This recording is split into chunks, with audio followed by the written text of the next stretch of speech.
चांदनी चौक में ससुराल। इतना अच्छा रिश्ता मिला है। मेन चांदनी चौक में ही घर है उन लोगों का। जिस जगह में पैर रखने भर की जगह नहीं है उस इलाके में उनका ये बड़ा सा मकान है। मकान की कीमत ही अरबों खरबों में होगी। समझाइए अपनी बेटी को ममता जी, यहाँ 10-12 कमरे का मकान मिल रहा है और इसे 2 रूम के फ्लैट में जाना है। आप गुस्सा क्यों होते हैं जी? मैं बात करती हूँ ना। मुझे कुछ नहीं सुनना मम्मी, तुम्हें पता है ना मुझे नहीं पसंद भीड़ भाड़ वाले इलाके। क्या करूंगी चांदनी चौक में जाकर? लहंगे बेचूंगी क्या? मुझे तो घर के अंदर रहना है। बाहर कितनी भीड़ हो, मकान कितने करोड़ का, उससे मुझे क्या मतलब। दीवार थोड़ी ना खानी है जो खा लूंगी। पेट में तो दाल चावल रोटी जानी है।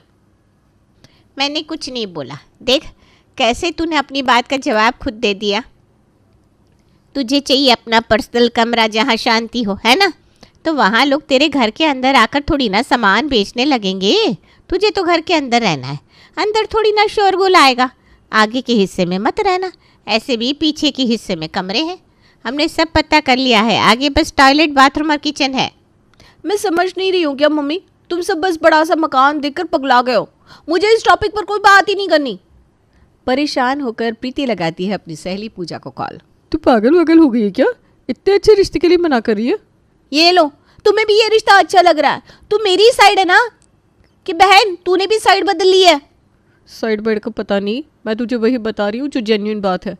वैसे भी तू कितना मना कर ले, अगर तेरे पापा को रिश्ता पसंद आ गया है तो शादी तो तुझे करनी पड़ेगी। वैसे भी दुनिया कितनी ही मॉडर्न क्यों ना हो जाए, हम लड़कियों की सुनता ही कौन है। मेरे घर वालों ने भी मेरे लिए रिश्ते देखने शुरू कर दिए।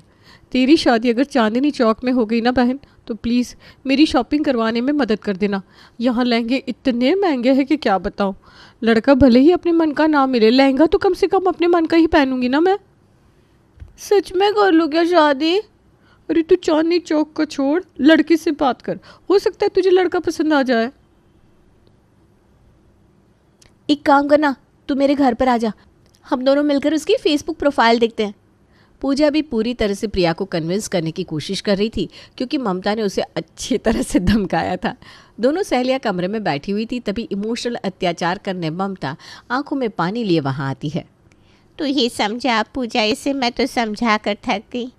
अकेली तो है नहीं ये, इसके बाद इसका भाई भी है। इसके पापा ऐसे चिड़चिड़े से क्यों हो गए हैं? क्योंकि उम्र बढ़ रही है और हाथ में पैसे नहीं। अभी तो शरीर है हम दोनों का, तो इसे विदा भी कर देंगे। बाद में ना पैसे होंगे ना शरीर, कैसे क्या ही होगा। 1 रुपये की डिमांड नहीं की लड़के ने, ऐसा रिश्ता दोबारा मिलेगा क्या? अगर तेरे मन में कोई और है तो प्रिया बता दे। इसकी लाइफ में कोई नहीं है आंटी जी, ये तो मैं बता देती हूँ। बस नई जगह है ना, इसलिए घबरा रही है। आप टेंशन मत लीजिए, आप हाँ बोल दीजिए। और फाइनली इतने ना नुकर के बाद प्रिया और मोहक की शादी हो जाती है और बैंड बाजी के साथ मोहक अपनी दुल्हनिया लेकर चांदनी चौक पहुंच जाता है।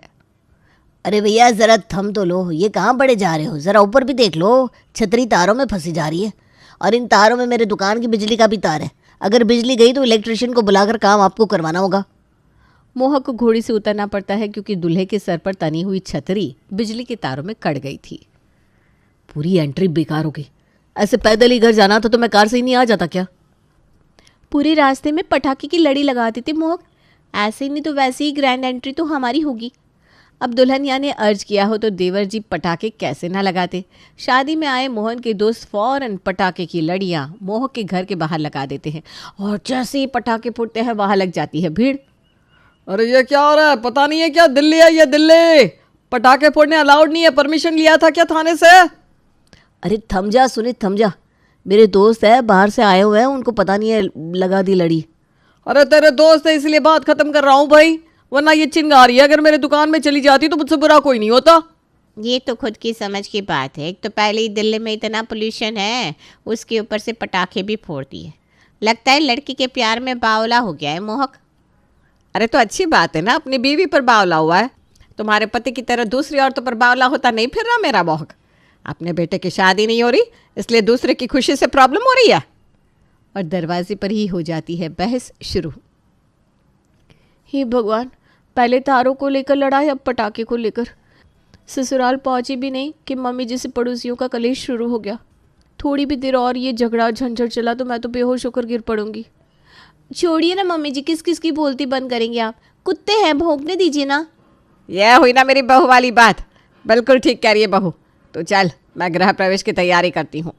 और कुछ ऐसे चांदनी चौक के ससुराल में प्रिया की गृह प्रवेश होती है।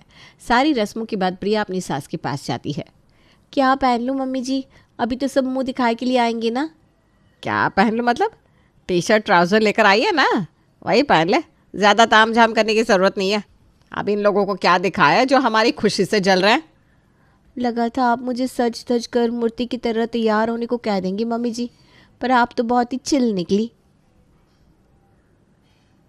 अरे जस्ट चिल, और नहीं तो क्या। मेरी सास ने कभी मुझ पर पाबंदी नहीं लगाई, तो मैं तुझ पर क्यों पाबंदी लगाऊंगी बेटा। मैं बेकार में इतना टेंशन ले रही थी। Thank you mummy ji. Priya T shirt trouser में ही अपनी मुंह दिखाई के लिए बाहर आती है, पर मोहल्ले वालों की जुबान को कौन रोक सकता था। बहू कुछ ज़्यादा ही मॉडर्न आ गई तेरी नई कल्पना।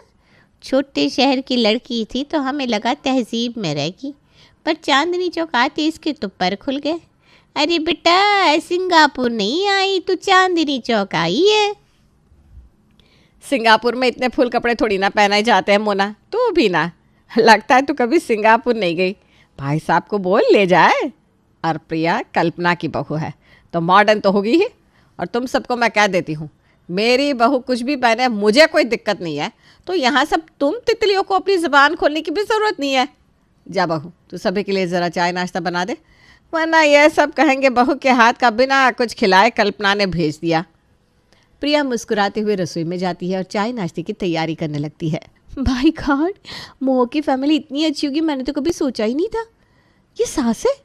मुझे तो लग रहा है ये पूजा है जो मेरी सास बनकर मेरे साथ आ गई है। मम्मी को फ़ोन लगाती हूँ। प्रिया अपनी माँ को फ़ोन लगाती है। हेलो हेलो, आवाज़ नहीं आ रही बेटा? तो कहीं बाहर है क्या? ये गाड़ी घोड़ों की आवाज़ क्यों आ रही है पीछे से? घोड़ा तो अंदर ही नहीं आ पाएगा मम्मी। मैंने बताई तो पूरी स्टोरी, आपको सुनाई नहीं दी क्या? ट्रैफिक की आवाज़ भी इतनी आ रही है किचन में। मैं आपको कमरे में जाकर कॉल करती हूँ मम्मी। प्रिया सभी मेहमानों को चाय नाश्ता देकर विदा कर देती है और अपने कमरे में आ जाती है। ये कमरे की क्या हालत बना रखी है मोहक ने, कितना गंदा पड़ा हुआ है। मम्मी जी तो किचन का कोई काम करने ही नहीं दे रही मुझे। एक काम करती हूँ, कमरे को ही साफ़ कर देती हूँ। प्रिया कमरे को अच्छी तरह साफ़ करती है। पर्दे, चादर, कपड़े सभी को रगड़ रगड़ कर धो लेती है। फिर आती है कपड़ों को सुखाने की बारी। जैसे ही प्रियंका कपड़ों को लेकर बालकनी में जाती है, चारों तरफ बिजली की तारें बिछी हुई देखकर घबरा जाती है। मम्मी जी, मम्मी जी! अपनी बहू की चीख सुनकर भागती हुई कल्पना बालकनी में आती है। मम्मी जी देखिए, लगता है कोई खंबा गिर गया है। इतनी सारी तारें, कहीं स्पाइडरमैन इसी जहाज से तो यहाँ वहाँ नहीं जाता था। हट पगले, कितना मजाक करती है तू। चांदनी चौक है बेटा ये। छोटे शहरों में लोग नहीं रहते, उससे ज़्यादा तो यहाँ दुकानें भरी पड़ी है। अब हर दुकान में बिजली जाएगी तो तार की तो ज़रूरत पड़ेगी ना। ये बिजली के तार थोड़ी ना तुझे मार रहे हैं। डाल दे इन्हीं पर कपड़े। इन्हीं पर? और नहीं तो क्या, डाल दे कपड़े। डरती है क्या? यहाँ तो लोग एक बालकनी से दूसरी बालकनी तारों के बीच से छलांग लगाकर चले जाते हैं, और तो ये तारों से घबरा रही है। तभी नीचे से मोहन और सुशील कल्पना और प्रिया को टाटा बाय बाय करते हुए दुकान के लिए निकल जाते हैं। ध्यान रखिएगा कल्पना जी, अपना और बहू का भी। यहाँ सुशील मोहल्ले से पैर बाहर निकलता है और वहाँ पूजा अपने घर वालों के साथ अंदर आती है। अरे पूजा, तू? मैंने बोला था ना चांदनी चौक से लहंगे की शॉपिंग तो मेरी तू ही करवाएगी, सो मैं आ गई। पूजा आराम से प्रिया के कमरे में जाकर हाथ पैर खोलकर सो जाती है। आज और कल तो मैं यहाँ हूँ, मेरी शॉपिंग करवा दे। फिर आएंगे तेरे होने वाले जीजू। मैंने उनको भी बोल दिया कि होटल लेने की ज़रूरत नहीं है, प्रिया का घर बहुत बड़ा है, 11 कमरे हैं घर में, तो वो उनके 2 दोस्त और उनकी भाभी भी यहाँ आ जाएंगे। तुझे कोई प्रॉब्लम तो नहीं है ना प्रिया? अरे नहीं नहीं, कोई प्रॉब्लम नहीं है। तेरा सही है, शादी के पहले ही पति के साथ रहने को मिल जाएगा। और मुझे देख, अभी तक हनीमून पर भी नहीं जा पाई मैं। शादी को लेकर 2-3 दिन दुकान बंद रह गया था, तो अब इतनी चलती हुई दुकान को मोहक बंद करने का रिस्क नहीं ले सकते, वरना कस्टमर टूट जाएंगे ना। प्रॉब्लम तो है बहन, पर क्या कर सकती है। ये सब छोड़, ये सब तो चलता रहेगा। मुझे ना बड़ी जोरों की भूख लगी है, कुछ खिला दे। प्रिया किचन में जाती है और पूजा और उसके घर वालों के लिए खाना बनाकर टेबल पर लगाती है। अरे ये क्या प्रिया, हम चांदनी चौक में आए थे, मुझे लगा तू हमें पराठे वाली गली का पराठा खिलाएगी, पर तूने तो ये खाना बनाकर परोस दिया। अरे कोई बात नहीं बेटा, पराठे वाली गली से पराठे भी आ जाएंगे। आ तो जाएंगे आंटी जी, पर मैं अपने बच्चों को घर पर छोड़कर पूजा के साथ स्पेशली शॉपिंग करवाने इसीलिए आई थी, ताकि अच्छी तरह से चांदनी चौक की गलियां घूम लूँ। दीदी को ना ये सब खाने का मन नहीं है प्रिया, वो तो पराठा खाकर ही मानेंगी। चलते ना चांदनी चौक में तो रह रहे हैं, गली कितनी ही दूर होगी। और जिस प्रिया को भीड़ से सख्त नफरत थी, उसे चांदनी चौक की एक एक गलियां घूमनी पड़ती है। हाँ, क्या आलू के पराठे थे, मज़ा आ गया। मैं तो जाते वक्त ये पराठे पैक करवा के लेके जाने वाली हूँ। इतने सारे लगेज के बाद पराठे भी लेकर जाएंगी आप दीदी? प्रिया तो यहीं है, उससे कह देंगे ना, वो खरीद कर पार्सल करवा देगी ना प्रिया? अगर पराठे कुरियर होते होंगे तो करवा दूंगी। अब घर में अगर सहेली आई हो तो कहाँ किसी को आराम मिले। प्रिया की बैंड ही बज जाती है, पहले पूजा की शॉपिंग, फिर उसके पति की शॉपिंग, और ऐसे ही एक हफ्ता निकल जाता है। बुरा लग रहा है ना तुम्हें पूजा चली गई तो? सच बताऊं मोहक, पहली बार बुरा नहीं लग रहा। इतना काम तो मैंने अपने मायके में नहीं किया था। इतनी भीड़ में रोज़ मार्केट जाओ, शॉपिंग करो, हाय मैं तो परेशान हो गई थी। अब आराम से घर की चार दीवारी के अंदर बैठूंगी। अब अगर भगवान ने कुंडली में भाग दौड़ लिखी दी हो तो आराम प्रिया को मिलता कैसे। प्रिया ये कहती है कि उसके फ़ोन पर उसकी मामी का कॉल आ जाता है। मुझे इस आदमी के साथ रहना ही नहीं बेटा, मैं तेरे पास आ रही हूँ। हे भगवान, ये अचानक क्या हो गया? मामी जी सब ठीक तो है? अरे क्या ठीक है बेटा, क्या ठीक है, जीना आराम कर दिया तेरे मामा जी ने मेरा। तू बता, तू दिल्ली में ब्याह करके गई है ना, वही जो मशक्कली वाला कबूतर रहता है, कबूतर के मुंह में चिट्ठी डाल कर कहते उसे कि भगवान के सामने जाकर मेरी अर्जी लगा दे। मशक्कली वाला कबूतर सिर्फ टीवी में था मामी जी, मेरे घर के ऊपर थोड़ी ना बैठा रहता है। पर क्या बात होगी? 1 रुपया एक्स्ट्रा नहीं कमाते तेरे मामा जी। आज के ज़माने में ऊपरी कमाई कोई ना करे तो कैसे घर चले। कहते हैं ये 20-25 हज़ार में घर चला लो, मजाक है क्या? तू तो बेटा अच्छे घर में ब्याह कर गई है, चांदनी चौक में बड़ा मार्केट है, हल्दीराम वाले कहाँ से बड़े बन गए, उन्हीं गलियों से ना। हाँ मामी जी ये तो है, पर इसमें मैं क्या करूँ आप बताइए। अरे वो क्या बताएगी, मैं बताता हूँ बेटा। तो चांदनी चौक से हल्दीराम के पैकेट खरीद कर मुझे पार्सल क्यों नहीं लगा देती? वहाँ सस्ता भी तो पड़ेगा। अब मैं किसी होलसेल वाले को पकड़ूँ तो वो भी 2-4% का प्रॉफिट तो रख ही लेगा। तू तो घर की है, मामी की लाज रख ले बेटा। और मार्केट और बिजनेस को अवॉइड करने वाली प्रिया को एक नया काम मिल जाता है। अब उसे रोज़ मार्केट जाना पड़ता, वहाँ से माल उठाना पड़ता और अपने मामा को कुरियर करना पड़ता।